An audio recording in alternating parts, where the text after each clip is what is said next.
Hi friends, நண்பர் வந்துட்டு வெங்கட்ராமன் சுப்பிரமணியன் அப்படின்னு ஒருத்தர் கேட்டிருக்கிறாரு. இப்போது இந்த மாதிரி 100க்கு மேலே போகும்போது ஸ்டேரிங்கில் வந்துட்டு ஒரு சின்ன வைப்ரேஷன் வருது காரில், என்ன ரீசன் கேட்டிருக்காரு. அது வந்து உங்களோட இன்ஜின் பெட்டில் ப்ராப்ளம் இருக்கும். பெட் ஏதாவது போயிருந்தால் அந்த மாதிரி வரும். இல்லைன்னா வந்துட்டு உங்களோட வீல் அலைன்மெண்ட் செக் பண்ணுங்கள், டயர் கண்டிஷன் எப்படி இருக்குதுன்னு பாருங்கள். இந்த 3ல் ஏதோ ஒரு ப்ராப்ளம் உங்கள் வண்டியில் இருக்குது. சஸ்பென்ஷன் புஷ் மாற்ற வேண்டியது இருந்தாலும் இந்த மாதிரியான இஷ்யூஸ் வரும். அடுத்தது வந்து செல்வ கணபதி அப்படின்றவர் என்ன கேட்குறாருன்னா, ஃப்ரெண்டோட ஃபியஸ்டாவில் வந்துட்டு ஃபஸ்ட்டு கியர் விடலான்னு சொல்கிறாரு. கியர் விடலனாலே கியர் பாக்ஸோட ப்ராப்ளம் இருக்குது, அதை நீங்கள் செக் பண்ணுங்கள். அடுத்து வந்துட்டு மிஸ்டர் தமிழ் முகில் அப்படின்னு ஒருத்தர் இன்டீரியர் கிளீனிங் பற்றி கேட்குறாரு. இன்டீரியர் கிளீனிங்க்கு சின்னதாக ஒரு பேக்கம் கிளீனர் ஒன்று வாங்கிக்கோங்க. ஒரு 3000 4000 ரேஞ்சுக்கு சின்னதாக இப்போது இந்த சைஸில் இப்போ கிடைக்கிது. யுரேக்காவில் கூட கம்பெனியில் இருக்குது.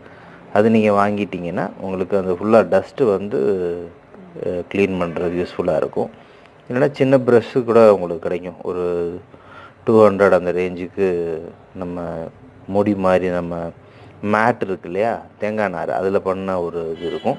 அதை எடுத்துகிட்டு உங்கள் ஃபஸ்ட் ஆஃப் ஆல் நம்ம டிரைவர் சைடு தான் அந்த இது வரும், அதை நீங்கள் எடுத்து க்ளீன் பண்ணிவிட்டு இது பண்ணிக்கலாம். அடுத்து வந்து பிரேம்குமார் வந்து ஏபிஎஸ் பிரேக்குக்கும் நார்மல் பிரேக்குக்கும் என்ன வித்தியாசம்னு கேட்குறாரு. ஏபிஎஸ் பிரேக்குன்னா வண்டி வந்து உங்களுக்கு 180 கிலோமீட்டரில் போனாலும் வண்டி உடனே ஸ்டாப் ஆகும். ஆன் த ஸ்பாட்டாக ஸ்டாப் ஆகும். அது எப்படி ஸ்டாப் ஆகும்னு சொல்கிறேன். ஃபார் எக்ஸாம்பிள், இதுதான் உங்களோட பிரேக்கோட பேடுன்னு வச்சுக்கோங்க. ஏபிஎஸ் பிரேக்கை பொறுத்தவரையில் நீங்கள் ஒரு தடவை ப்ரெஸ் பண்ணும்போது அது 8 முறை உங்களோட பிரேக் சிலிண்டர் வந்துட்டு உங்களோட வீலை வந்து 8 முறை அந்த பேட் டிஃப்ரெண்ட்டாக டச் பண்ணி விடும். அதனால தான் வண்டி சடனாக எந்த விதமான ஷேக்கும் இல்லாமல் ஹை எண்டு கார் நிற்கிது. நார்மல் நம்ம பேட் என்ன பண்ணோன்னா அப்படியே போய் அழுத்தும், நீங்கள் ப்ரெஸ் பண்ணோன்னா அழுத்தும். அதனால தான் உங்களுக்கு கொஞ்சம் தேய்மானம் ஆகி வண்டி கொஞ்சம் டிஸ்டன்ஸ் போய் நிற்கும். இதுதான். ஆனால் நான் அட்வான்டேஜ் என்னென்னா, நீங்கள் வந்து நார்மல் பிரேக் பழகினவங்க அதையே வந்து ஓங்கி ப்ரெஸ் பண்ணி தான் நிப்பாட்டி பழகிருப்பீங்க. பட் இந்த ஏபிஎஸ்ஸை பொறுத்தவரையில் நீங்கள் லேஸாக டச் பண்ணி எடுத்தாலே போதும், வண்டி நிற்கும். நீங்கள் அதில் நார்மல் பிரேக்கில் பண்ணுற மாதிரி ஓங்கி ப்ரெஸ் பண்ணி உள்ளே தம் கட்டி மிதிக்கணுன்றது தேவையில்லை, அது செய்யக்கூடாது. அதுதான் இதுக்கும் அதுக்கு உண்டான வித்தியாசம்.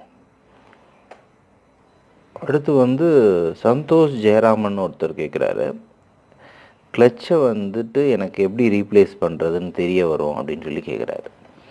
அதாவது உங்களுக்கு என்னென்னா, ஸ்டிஃபாக இருக்கிற கிளச் வந்து நம்ம மதுரை பக்கம் சொல்கிற மாதிரி சீக்கு வந்த கோழி இருக்கிற மாதிரி ஏன் இருக்குது அப்படின்னு கேட்பாங்க சிலரை. என்னென்னா, அது வந்து கோழி வந்து தலையை தொங்க போட்டு அப்படியே இருக்கும். அது என்ன ரீசன்னா, அதுக்கு உட முடியல அப்படின்றது. அதே கண்டிஷன் தான் இந்த கிளச்சுக்கு. கிளச்சு ஸ்டிஃபாக இருக்க வேண்டிய கிளச்சு உள்ளே போயிடும், தலையை தொங்க போட்டுரும். நீங்கள் வந்துட்டு அதோட ப்ரெஸ் பண்ணி பார்க்கும்போதே தெரியும், சும்மா உங்களுக்கு உள்ளே இறங்கும், ஃப்ரீயாக இறங்கி அதுக்கப்புறம் ஸ்ட்ரைட் ஆகும். அந்த பொசிஷன் வந்துச்சுன்னா உங்களுக்கு கிளச்சு போயிடுச்சுன்னு அர்த்தம். இன்னொரு விஷயமும் இருக்குது, கிளச் அசம்பிளி போனாலும் அதே மாதிரி தான் நடக்கும்.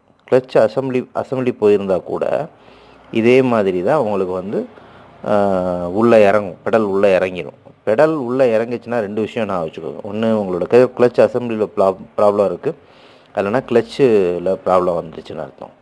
அதே மாதிரி உங்களுக்கு ஒரு சடனாக ஒரு ஏற்றம், ஒரு பிரிட்ஜில் ஏறுறீங்க, நார்மலாக நீங்கள் யூஸ்வலாக ஏறிட்டு இருப்பீங்க இல்லையா, அந்த கண்டிஷனை விட கூடுதல் ஆக்சிலேட்டர் கொடுக்குற மாதிரி இருக்கும்.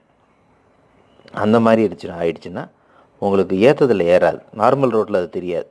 ஏற்றத்தில் ஏறுறது சின்ன பள்ளமாக இருந்தாலும் ரொம்ப கியர் சேஞ்ச் பண்ணுற மாதிரி இருந்துச்சுனாலும் கூட இதே பிரச்சனை வரும். பிடிச்சிருந்தா சப்ஸ்கிரைப் பண்ணுங்கள். தேங்க்யூ.